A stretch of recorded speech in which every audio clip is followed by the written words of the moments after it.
Rosie Millard, welcome to the show. Thank you very much. It's a pleasure to have you here.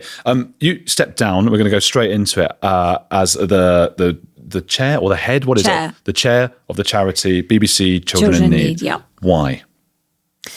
I discovered that BBC Children in Need is essentially a grant-giving agency. It funds about 1,500 grassroots charities across the entire UK, helping children, providing money for children to have counsellors, providing money for swings in playgrounds, providing money for day trips for young carers, etc., etc. And we're meant to know, the executive is meant to know where all the money is going. I read something very worrying about a trans charity in Scotland called LGBT Youth Scotland. And I thought, I wonder if we fund LGBT Youth Scotland. So I rang up the chief executive immediately and I said, do we fund this charity? He said, I don't know, which is not a great answer from a chief executive. You expect them to know where the money's going. And he said, let me find out. Obviously, if this involves any harm to any children, we wouldn't touch this charity with a barge pole, sort of thing. In the interim, I did a quick and easy scope of this charity and found out, to my horror, it was like the worst thing you could imagine if you're in charge of a children's charity. It was founded by a convicted paedophile who was imprisoned for abusing a baby, if you can imagine such a thing. It then had historic cases of child sexual abuse, which had not actually been cleared. And then recently it had employed another convicted paedophile who had written material for the charity. So I immediately called an emergency board meeting and I said, we have to stop the funding of this straight away. And 6 months later, that hadn't happened. And the whole charity dragged its feet. There were two issues, really, with LGBT Youth Scotland. One, the legacy of being founded by somebody who was guilty of the most dreadful, shocking and ghastly crime against children and had a casual kind of association with abuse of children. And secondly, because the work it was doing in primary schools, this charity, LGBT Youth Scotland, its official status is it's meant to deal with children aged 13 to 25, which is weird in itself. I mean, if you're going to have a youth club, having that breadth of age sends alarm bells ringing to me. Well, it usually be sort of 11 to 18 or 16 or something. Yeah, or like any child group, you would normally expect it to be within some sort of like 2 or 3 year parameter, like the Scouts, right. Or like children 13 to 15, or young people 18 to 21, or something like this. But this charity was actually working across Scotland in primary schools. It had 40 primary schools signed up to a charter, which effectively promoted transgender policies and trans concepts to small children who are learning to read.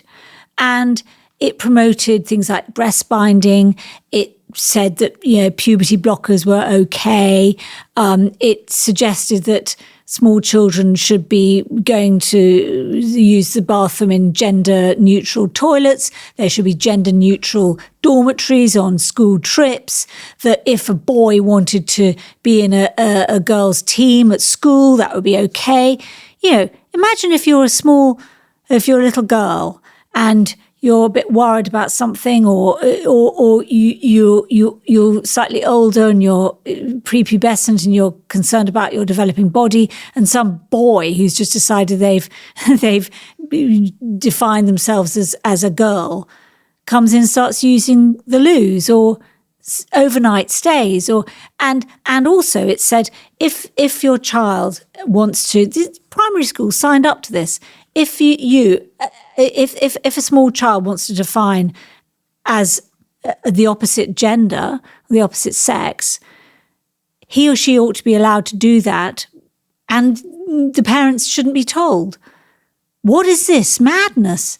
This is not something that children should be aware of. Now, I've been a journalist for 35 years, and I really do know a story when I see one, and I could see immediately that the Association of BBC Children Need Funding, a charity which had been founded by and employed paedophiles and was promoting what I would call unhelpful and unnecessary transgender policies in primary schools, I could see that would be of enormous reputational damage. You'd become the story. Yeah. If somebody had sort of scooped that. Exactly. And no one knew about it, even though it was on the Wikipedia page of LGBT Youth Scotland. In fact, it still is, even though BBC Children Need no longer funds it. So I thought, well, look, if I was effectively the whistleblower. So I thought, well, if I draw attention to it now, we stop funding now, we have saved ourselves an enormous amount of damaging publicity. Absolutely. I suppose that it's such a complex, this whole thing, because obviously I think obviously 99.999% of people would say this charity that was involved in those ghastly things with children, assaults on children, that's awful. But then a lot of people, particularly in our media, the media you and I work in, would be hearing that second part that you said about the gender stuff and all of those things in schools and boys and girls teams. And they'd be going, what's the problem? Has that been something you've been running up against, like maybe behind closed doors for years? Well, I think it was a problem. But actually, I think now the tide has turned. Yeah. And since the Supreme Court ruling that biological sex is immutable, I think actually, people have sort of woken up to years of madness. I mean, I think there are some areas, and young people, strangely, I mean, my daughters, I can't really talk to them about this because they think that it's not a question of being kind of nasty to trans people. Adult people, you can do what you want. You can wear what you want. You can cut bits off. You can stick bits on. I don't mind. But what I will not stand by and watch is children being exposed to the notion that because as Hilary Cass says, choosing to define as the opposite gender is not. It can lead to enormous damage, hormone replacement, puberty blockers, irreparable damage, sterilization for children. And, one does not want to let children have that sort of, or have adults have that sort of persuasion over young people.